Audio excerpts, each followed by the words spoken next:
बिस्मिल्लाहिर्रहमानिर्रहीम। अस्सलाम वालेकुम नाज़रीन, आप यूट्यूब चैनल देख रहे हैं। मैं इमरान खान हूँ। एक और वीडियो सोशल मीडिया पे गर्दिश कर रही है और क्लेम किया जा रहा है कि हांगकांग में मरीम नवाज़ साहिबा क्योंकि वापस आ रही हैं तो शायद हांगकांग कब आया था, तो हांगकांग में मरीम नवाज़ साहिबा को ओवरसीज़ पाकिस्तानियों ने इस वीडियो के मुताबिक मुबैना तौर पर घेर लिया, को नारेबाजी की है और उन्हें तनकीद का निशाना बनाया।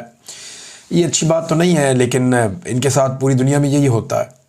ये वहाँ चले जाएं यूरोप में, वहाँ पे ये होता है। बरतानिया चले जाएं तो वहाँ बाहर नहीं निकल सकते।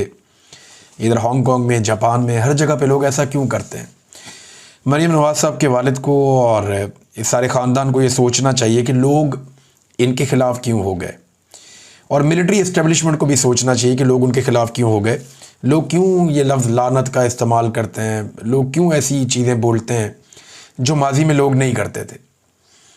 और इसका सादा जवाब ये है कि पाकिस्तान में इस्टेब्लिशमेंट ने और सियासतदानों ने मिलकर जो जुल्म और बर्बरियत का बाजार गर्म किया है, अब यहाँ तो लोगों का बस चलता नहीं है, गोलियाँ मार देते हैं, पकड़ के जेलों में डाल देते हैं। तो जिन मुल्कों में जमहूरियत है वहाँ पे लोग अपने दिल की भड़ास निकालते हैं। ये चीज़ें नामुनासिब हैं, लेकिन जो कुछ पाकिस्तान में किया जा रहा है वो उससे ज़्यादा नामुनासिब है। इस सिलसिले को रोकें ताकि नफ़रत की ये आग मज़ीद ना फैले। अगर आप ये सिलसिला नहीं रोकेंगे तो ये आग फैलती जाएगी। खुद ये दुनिया फिर रहे हैं, सैर सपाटे कर रहे हैं, लेकिन कोई रिपोर्ट्स के मुताबिक, और रिपोर्ट स्टेटमेंट की है पाकिस्तान का जो स्टेट बैंक है उसकी ये रिपोर्ट है मुबैना तौर पे, पंजाब ने जो कर्ज़ा लिया वो 405 अरब रुपए का है और ये 38 दिनों में लिया है। अब इतना सारा कर्ज़ा लेकर 30 बंदे लेकर ये दौरे पे चले गए जहाज़ में बिठा के, और वो भी एयरफोर्स का जहाज़, और उन 30 में से कोई 14 बंदे या 13 बंदे जो हैं वो सरकारी नौइयत के हैं और बाकी फैमिलियाँ भी साथ में, यानी ज़ाती मुलाजमाएँ वो भी साथ में, मेकअप आर्टिस्ट वो भी साथ में, दामाद और बेटी वो भी साथ में, उनके बच्चे वो भी साथ में, एक और बेटी और उसकी सहेली वो भी साथ में। ये आयशा अली भुट्टा साहिबा ने ये पूरी एक रिपोर्ट जारी की। कितना अफसोसनाक है। वो जो साथ वज़ीर शदीर गए उनके बच्चे भी साथ में। तो यहाँ पे तो लटरम पटरम सारे ही जा रहे हैं।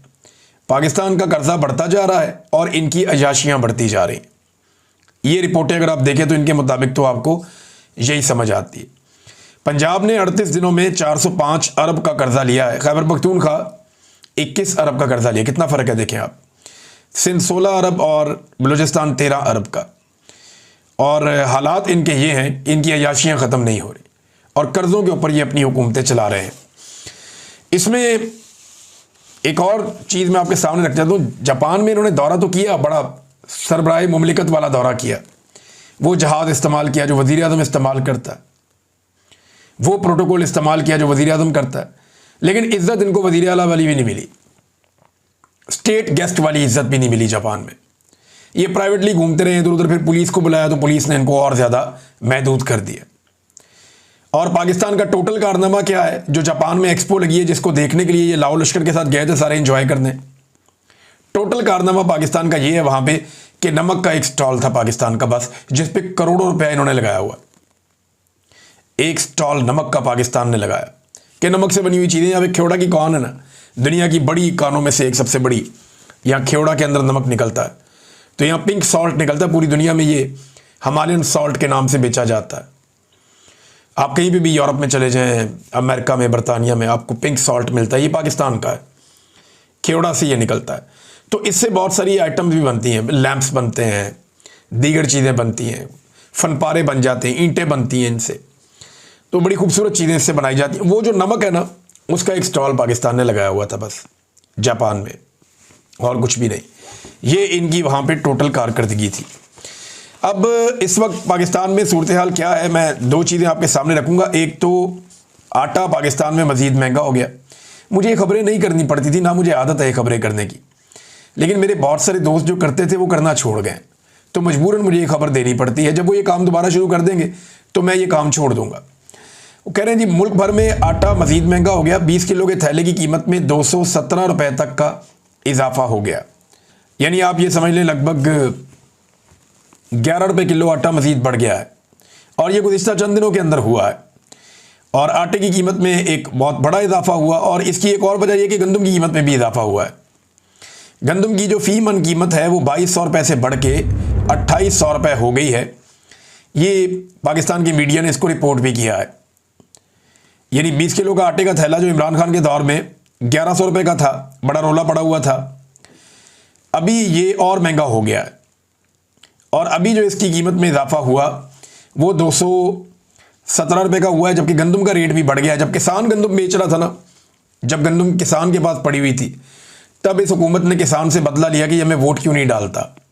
तो किसान से बदला लेते हुए हुकूमत ने गंदम जो किसान को पड़ती थी 3000 रुपये में, उसकी कीमत कम करके 2200 रुपये कर दी। बेचारे किसान ने अपना नुकसान के अंदर गंदम बेची, 2200 रुपये मन के हिसाब से गंदम किसान ने बेची हुई है। और अब वो कीमत बढ़ा, बल्कि किसान को तो 2000 मिला कई जगह पे, अब वो कीमत बढ़ा के 2800 रुपये तक पहुंचा दी गई, ताकि वो जो मिडल मैन है या जो माफिया है जिसने किसान से फ़ायदा उठाया और सस्ती गंदम खरीदी हुकूमत की हठधर्मी की वजह से, अब वो फ़ायदा उठा रहा है। और उसको जो फ़ायदा दिया गया वो 50% का फ़ायदा दे दिया गया। यानी अगर किसी ने 1 करोड़ की गंदम खरीदी है तो अब उसके ऊपर वो बड़े आराम से 40 लाख 50 लाख रुपया बना सकता है। ये पाकिस्तान के साथ ये कर रहे हैं, किसान को तबाह किया, बर्बाद किया। यही गंदम की कीमत जो है वो अगर चंद माह पहले होती, अप्रैल मई जून में होती, तो किसान पैसे कमा लेता, लेकिन तब ऐसा नहीं किया गया। तब गंदम को सस्ता सस्ता सस्ता किया गया। जब किसान की पसली टूट गई, उसका बेड़ा गर्क हो गया, तो उसके बाद अब गंदम की कीमत बढ़ा दी गई, ताकि जो मिडल मैन है या जो माफिया है या जो मिलों के मालिकान हैं जिन्होंने गंदम इकट्ठी कर ली थी, अब वो इसमें से पैसा बनाया और पैसा बन रहा है। पाकिस्तान के किसान को मार क्यों पड़ती है? पाकिस्तान में ना माफियाज बैठे हुए हैं और वो माफियाज पाकिस्तान के किसान को मारते हैं। मिसाल के तौर पे 2 बड़ी अहम खादें हैं। हम जायज़ा ले लेते हैं इंडिया और पाकिस्तान में इन खादों की कीमत का, कि इंडिया में ये खाद कितने की मिलती है और पाकिस्तान में ये खाद कितने की मिलती है। देखिए ना, बीच में एक लकीर है ऐसे करके, उस लकीर के उस तरफ भी किसान रहते हैं, लकीर के इस तरफ भी किसान रहते हैं।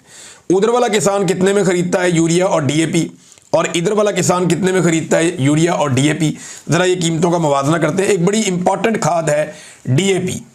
डीएपी खाद जो है वो तमाम किसान जानते हैं कि ये क्या है, और उन सब ने अपनी अपनी फसलों में ये डालनी होती है।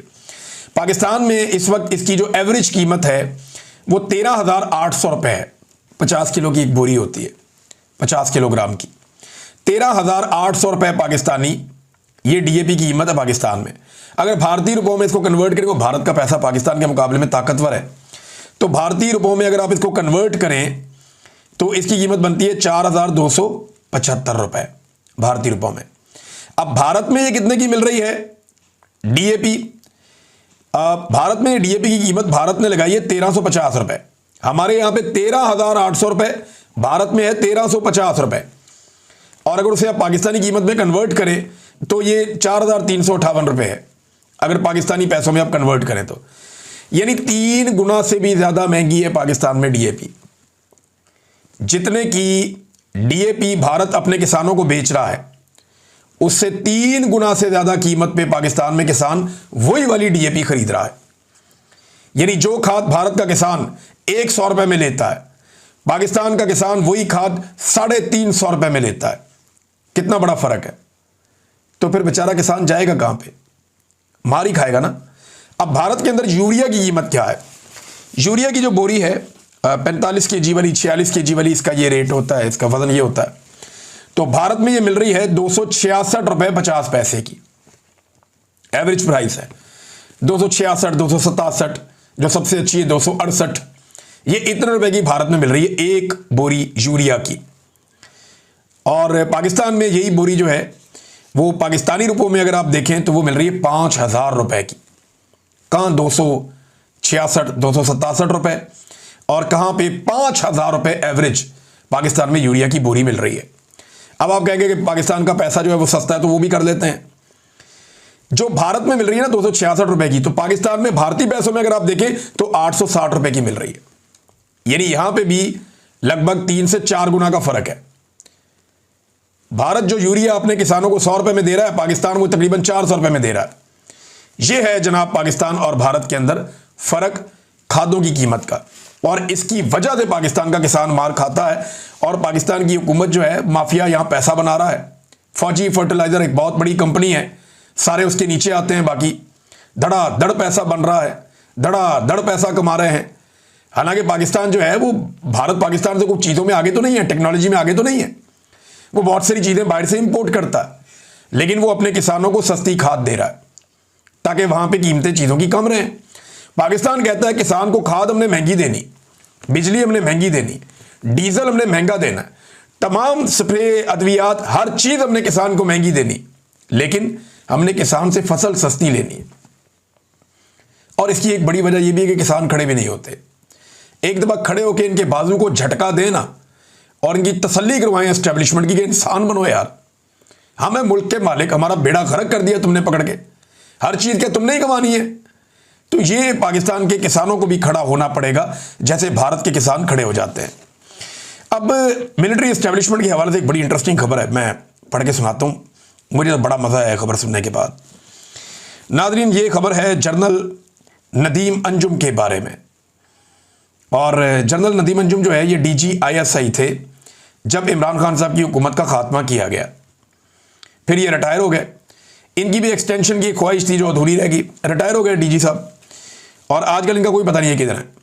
लेकिन इनके दौर में मुझे जबरी तौर पे लापता किया गया, अरशद शरीफ इनके दौर में शहीद हुए, इनके दौर में इमरान खान साहब को गोलियां लगी, इनके दौर में जो है वो पाकिस्तान तरीके इंसाफ का रजीम चेंज कर दिया गया। तो जनरल नदीम अंजुम साहब कोई बड़े मकबूल आदमी पाकिस्तान में नहीं। लेकिन मजे की बात यह है कि PTI हो गई या जमहूरियत पसंद हो गए, वो इनको गालियां दें, बुरा भला कहें तो बात समझ आती है। अब कैप्टन सफदर इनके खिलाफ हो गए।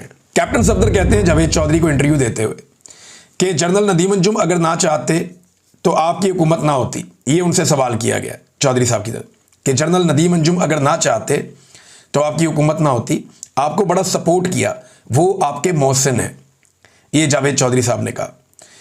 तो कैप्टन सफदर कहते हैं कि नदीम अंजुम सपोर्ट करते तो 2/3 अक्सरियत आ जाती। मैं नहीं समझता कि नदीम अंजुम इतना कॉम्पिटेंट जर्नल था कि वो इतने बड़े मुल्क का मुस्तकबिल अपने हाथों में लेकर कामयाबी से हिमकनार करता। यानी ये इलेक्शन जो 2024 का हुआ तब भी Nadeem Anjum was the DGISI, पूरा इलेक्शन चोरी हुआ। तो अब भी नून लीग उनको भी गालियां दे रही है। जनरल बाजवा को तो ये गालियां दे ही रहे थे, अब ये जनरल नदीम अंजुम को गालियां दे रहे हैं। जो मौजूदा DGISI और फील्ड मार्शल है ये भी खातिर जमा रखें, जैसे इनके इक़्तिदार का सूरज ग्रूब होगा इनको भी गालियां पड़ेंगी और यही जमातें देंगी, क्योंकि इनको हाजिर ड्यूटी माई बाप चाहिए। हाजिर ड्यूटी माई बाप, यानी जो इस वक्त ओहदे पे बैठा हुआ है उसको ये माई बाप बनाते हैं। जनरल नदीम अंजुम के बारे में ये चू नहीं कर सकता था कैप्टन सफदर।